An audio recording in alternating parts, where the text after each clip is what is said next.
It's my feel-good breakfast show.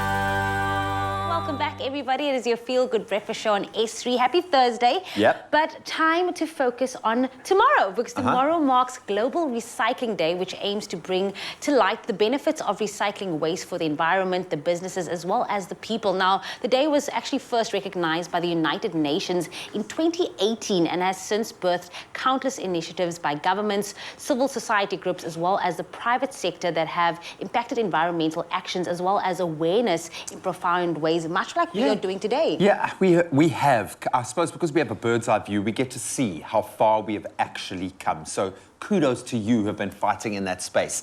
And kudos to the SA National Defence Force, because they are taking its green soldering environmental concept to the next level by installing biogas plants that will enable 2 military bases to reduce or ultimately eliminate the use of fossil fuels to cook meals for about 220 people every single day. Now, joining us via Zoom to chat about the initiative is Manager of Renewable Energy at the South African National Energy Development Institute, Dr. Karen Surridge. Karen, a very good morning. Thank you so much for tuning in this morning. Good morning, Graham, Jamie Lee. Thank you so much for having me this morning. Really excited to be talking about something that feels like a very concrete step in the right direction. Now, what exactly is biogas and how will this project all come together? Well, essentially, biogas is the gas that's produced when anything organic starts to rot. So, you know, when you're working in the kitchen and you've got the organics left over from whatever you're cutting up, like the peels from the potatoes or the carrots or offcuts from the cabbage, all of that organic matter, normally you would just throw it away, right? It would go to landfill and end up causing environmental problems. What the biogas concept does is it allows you to take that waste, if we can call it waste, and then produce energy from it. So the project that you're speaking about at the moment, the South African National Energy Development Institute, SANDF, and the South African National Defence Force have been partnering together in the energy space for a couple of years now. And one of the pilots that we're doing is installing biodigesters for them. Now, the one that you see in frame at the moment is one of the solid dome ones, and there you see some large scale. So not only can you do this at sort of a kitchen waste scale, if you've got enough organic waste, you can even produce electricity from it.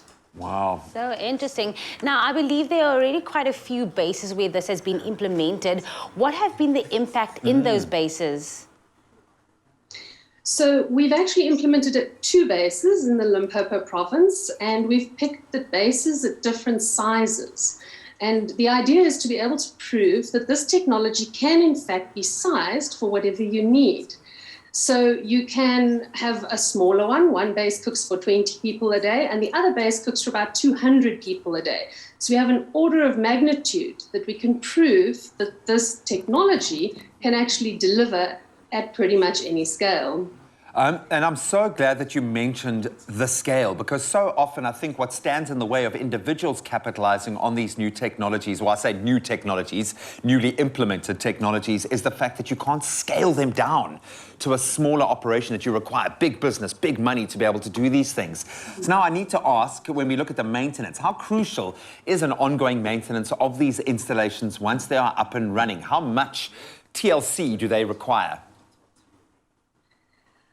Well, of all the renewable energies, biogas is actually the one that needs the most TLC. It's kind of like a baby. You have to really look after it.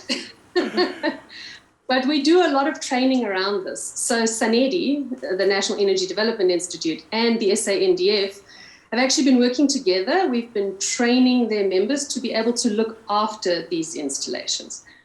What essentially you get out of this is you have 2 main solutions. You can take a waste and get rid of that waste so it doesn't go to landfill.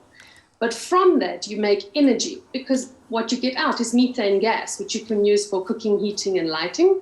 So it goes back into the system. But you also get a bonus. You get a liquid fertilizer that's extremely rich and can be used in ornamental gardens or even food gardens. So it's really a very nice concept. And like I say, it can be at different scales. You can even do this at your household scale. What I'm picking up from what you're saying is, yes, there's renewable energy, but there is jobs being created through this. There are possible revenue streams being created. There's a much bigger financial picture. Petrol, petrol, petrol. Is this the answer?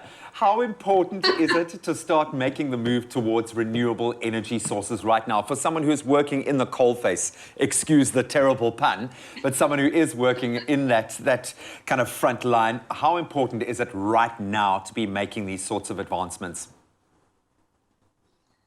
Look, SANDF works right across the energy space. So we do, in fact, work at the coal space, the biogas space, the solar space, the wind space. So what one needs to consider is, why are we shifting away from fossil fuels? So the usual, obvious, generic answer is because of environmental impact. And yes, that is a very important answer. We have specific obligations that we've signed into internationally. We've said we'll reduce our emissions, but think about it.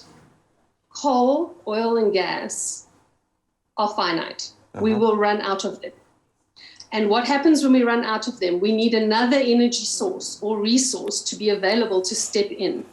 And that's where renewables comes in.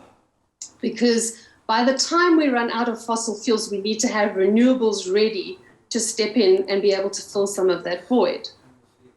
And so it gives us energy security. Well, it's an essential now, and I suppose ultimately, as we are discovering, with these finite resources comes an attachment of cost. The more finite it becomes, the higher the cost becomes as well. Dr. Surridge, thank you so much for joining us this morning and for doing the amazing work that you are doing. You and I are going to have a chat, because I think there is so much work that needs to be done in this renewable energy space. It is an exciting new frontier that can hold new opportunities, not just about sustainability, it's about economic development and so much more.